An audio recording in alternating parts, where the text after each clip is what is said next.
ঘটনাটো মানে এনেকুৱা ধৰণৰ, আজি কেইবাদিনৰ পৰা এটা গোপন সূত্ৰৰ পৰা এটা তথ্য লাভ কৰি আছিলোঁ যে শিৱসাগৰৰ বিভিন্ন অঞ্চলত পৰা গৰু চুৰ হয় আৰু সেই চুৰি গৰুসমূহ শিমলুগুৰি সমীপৰ, পিছত তেতেলীগুৰি বুলি নামটো গম পাইছোঁ, সমীপত মজুত কৰা হয়। আৰু আজি নিশা এটা মানে খুব কনফাৰ্ম এটা ইনফৰ্মেশ্যন আহিলে যে এনেকুৱা চুৰি গৰুসমূহ সেই গাড়ীসমূহে আনি উক্ত জেগাত মজুত কৰিব। আমি দায়িত্বৰ তাগিদাত আমি ওলাই আহিলোঁ। আহি আমি জেগা টুকুৰা যিটুকুৰা জেগা কৈছিলে সেই জেগা টুকুৰা মুঠতে কলিয়াৰ ডেম বুলি আমাক লোকেশ্যনটো কৈছিলে আৰু শিমলুগুৰিৰ পৰা ষ্টেচন পাৰ হৈ ৰেল ক্ৰছিঙৰ আগত সোঁফালে সোমাই যাব লাগে। আমি সেই অনুপাতে সোমাই গৈ এখন ক'লা ৰঙৰ ফিগ' ফ'ৰ্ড গাড়ী দেখিলোঁ। গাড়ীখনৰ মানুহ কোনো নাই।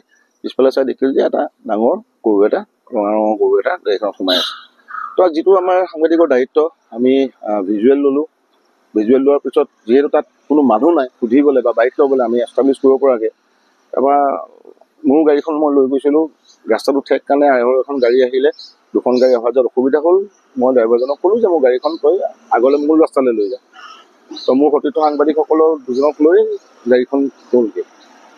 যোৱাৰ পিছত আমি ভিজুৱেল লৈ জাষ্ট ঘূৰিব লৈছোঁ। ঘূৰাৰ আগতে মই মোৰ সতীৰ্থ সাংবাদিকজনক ফোন কৰি ক'লোঁ যে শিমলুগুৰি থানা আপোনালোকে গোটেই ইনফৰ্মেশ্যনটো দি দিয়ক। তেওঁ সেই অনুপাতে ইনফৰ্মেশ্যন দিলে। সেই ফোন কলটো তেওঁ কৰি অকণমান দূৰ আহিছোঁহে, দেখিলোঁ যে সেই ফেৰীটোৰ পৰাই তিনিজন ল'ৰা ওলাই আহিলে, মুখত কাপোৰ মাৰি আছিলে। আনি তেওঁলোকে দা, ৰড, এনেকুৱা কাঠৰ কুন্দাৰে তেওঁলোকে আমাৰ ওপৰত উপৰ্যুপৰি আক্ৰমণ কৰিলে। আমাৰ চিঞৰ বাখত ইছাদ অকণমান আগত আছিলে, এজন আছিলে ইছাদ উল্লা বুলি, তেওঁ দৌৰি আহিলে, আমাক তিনিওকে আক্ৰমণ কৰিলে। আছিফ পৰি গ'ল। আৰু আমিতো ক্ৰিমিনেল নহয়, আমিতো কাজিয়া পেচাল কৰিব নাজানো। আমি নিজৰ প্ৰাণ বচাবলৈ পলাবলৈ চেষ্টা কৰিলোঁ। আছিফ পৰি যোৱাৰ লগে লগে ময়ো ঘূৰি যাবলৈ বাধ্য হ'লোঁ। ঘূৰি যাওঁতে তেওঁলোকে মোকো আক্ৰমণ কৰিলে। মোৰ বাওঁ হাতখনত যথেষ্ট পৰিমাণে দুখ পাইছোঁ, ভৰিত দুখ পাইছোঁ, পিঠিত দুখ পাইছোঁ, উৰুত দুখ পাইছোঁ। আছিফো যথেষ্ট পৰিমাণে গুৰুতৰভাৱে আহত হৈছে। আৰু এই গোটেই ঘটনাটো গৰু চুৰি চক্ৰ এটা চলি থকাটো সৰ্বজনবিদিত, সকলোৱে জানে। কিন্তু এই গৰু চুৰি চক্ৰৰ লগত জড়িত মানুহে যে এনেধৰণে হত্যাৰ চেষ্টাও কৰিব পাৰে, এইটো কিন্তু বৰ ভয়ংকৰ কথা হৈছে, আৰু বিশেষকৈ কৰ্তব্যৰত সাংবাদিকৰ ওপৰত। আৰু এই গোটেই কথাখিনিৰ সন্দৰ্ভত আমি ইতিমধ্যে শিমলুগুৰি থানাত এখন এজাহাৰ দিছোঁ। আৰু এজন অভিযুক্তক তেওঁলোকে লৈ আহিছে। যদিও সেই মানুহকেইজনে আগতে এই দলটোৱে আমাক মুখত কাপোৰ মাৰি আক্ৰমণ কৰিছিলে, কিন্তু আমিও নিজক বচাবৰ কাৰণে হাতাপাই কৰোঁতে তেওঁলোকৰ দুজনৰ কাপোৰ মুখ খোল খাইছিলে, আৰু এজনক আমি চিনাক্ত কৰিছোঁ, তেওঁ আছিলে। আৰু আশা কৰিছোঁ শিমলুগুৰি আৰক্ষীয়ে বাকী দুজনকো কৰায়ত্ব কৰিব। আৰু ইতিমধ্যে এটা প্ৰতিষ্ঠানৰ আছিল কেমেৰা অলৰেডি ভাঙি পেলোৱা হৈছে। কেমেৰাটো কাঢ়ি নিছিলে আৰু আহি দেখিছে তেওঁলোকে মেমৰি কাৰ্ডো কেমেৰাৰ পৰা আঁতৰাই নিছে।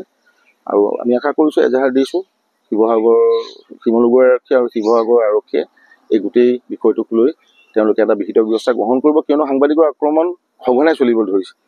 আমি নিজৰ দায়িত্বৰ তাগিদাত আমি নিজৰ কৰ্তব্য পালন কৰিবলৈ যাওঁ, আৰু এনে কৰিব অৱস্থাত আমি সঘনাই আক্ৰমণৰ মুখামুখি হওঁ।